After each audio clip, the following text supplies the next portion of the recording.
Hey there folks, this past fall my wife and I went to the island of Hokkaido, which is the northernmost island in the country of Japan.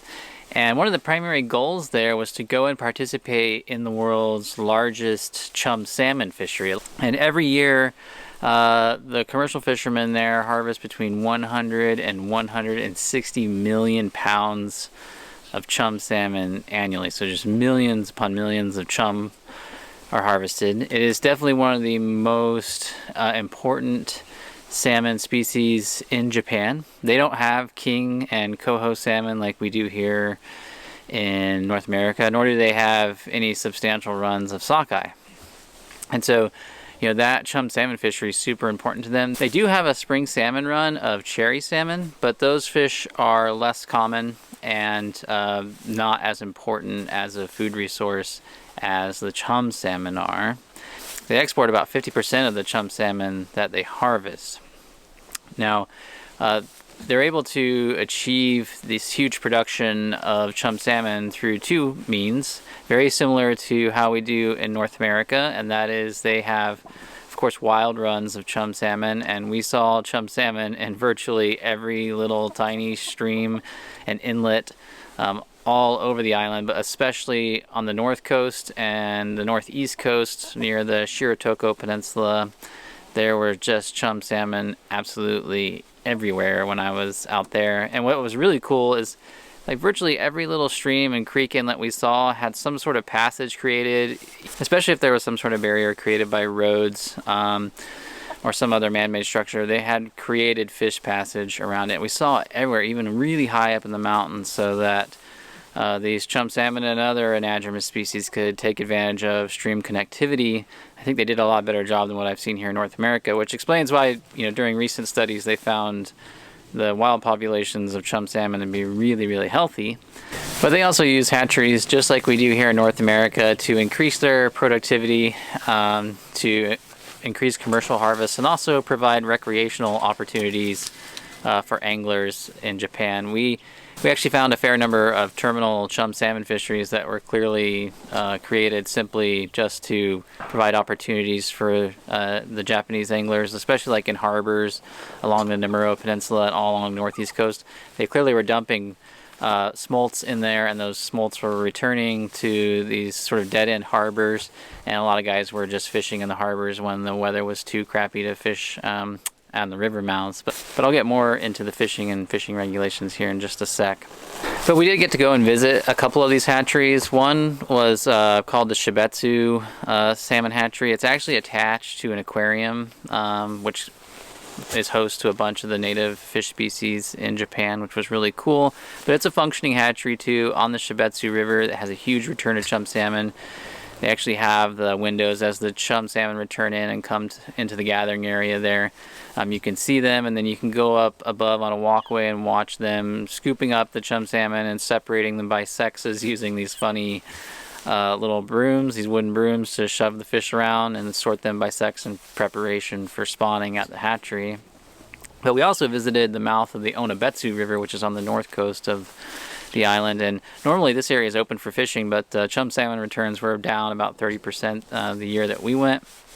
And but there's just a staggering number of chum salmon there, numbers that I'd never actually seen in my life. I mean, it's just waves of chum salmon staging at that river mouth, waiting for the rains for them to run up into the hatchery, which was only, you know, a mile or two up that river.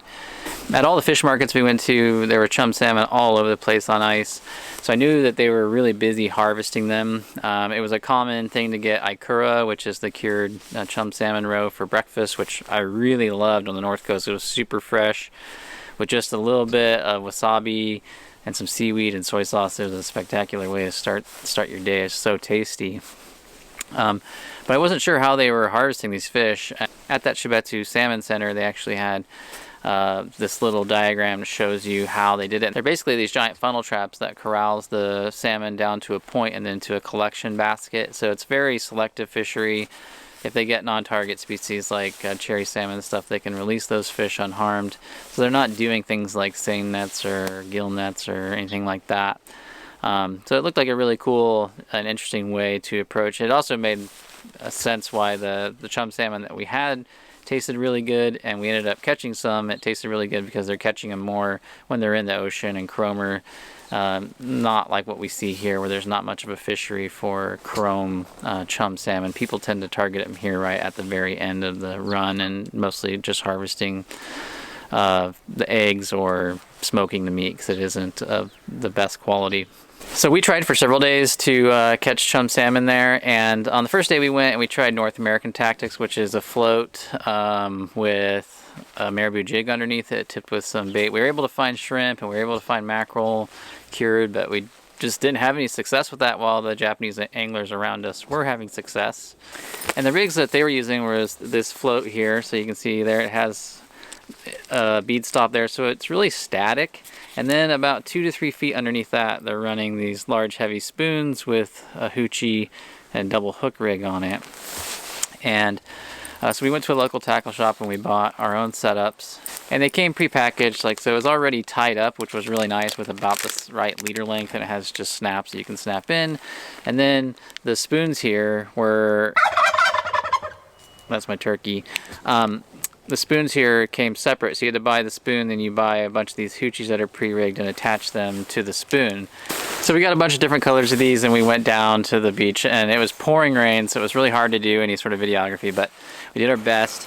And like within my 6th or 7th cast, I hooked into a really bright hen, brought her to shore. It was really cool. It's very much a combat fishery, so you're shoulder to shoulder with lots of other anglers. That's a really chrome. But for the most part, everybody's pretty respectful.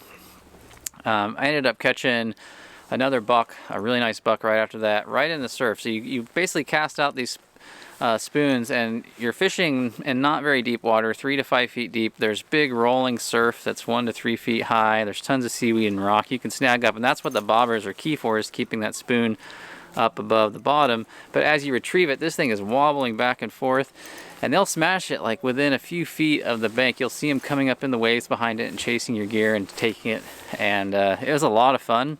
Really challenging conditions fishing in the surf like that for really powerful salmon, and especially around a bunch of other anglers. So I'd caught a couple really nice fish, and each time I sort of had to work them away underneath everybody else's lines and get away from the crowds.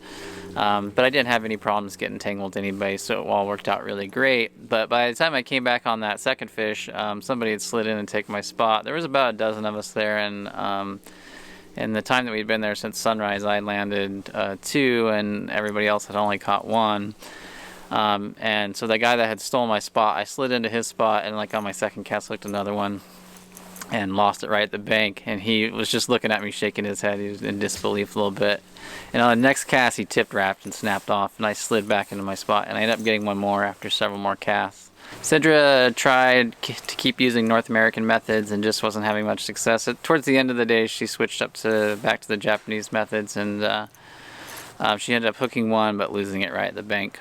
We tried several more days, but after that, the surf and the storms was up so high, there was like 4 and 5 foot swells coming in. It was just almost impossible to fish.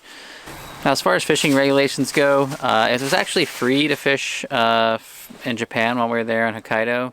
The main caveat is that in Hokkaido it is actually illegal to target any adult salmon in freshwater systems, so you're totally restricted to fishing in the ocean for them, which is why everybody gathered at these little stream inlets and river inlets around the coast to target those chum salmon that are staging, getting ready to move up into those rivers. Additionally, because of the lower forecast of salmon return, they had closed several of the more popular rivers to make sure that they met their quotas for a number of fish returning to the hatcheries. But otherwise, fishing for salmon was free, which was actually pretty nice. Yeah, but overall it was a really cool and interesting experience. I had no idea that chum salmon were such an important part of Japanese fishing industry and culture, but we really enjoyed fishing for them and being around the other fishermen there.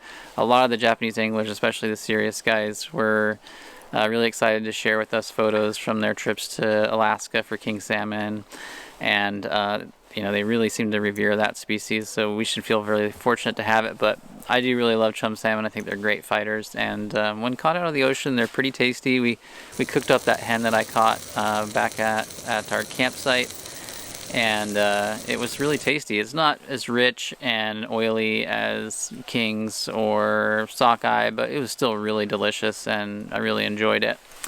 Alright guys, if you guys have any questions, just let me know in the comment section below, and I'll see you next time. Just remember, fish smarter, not harder. Bye.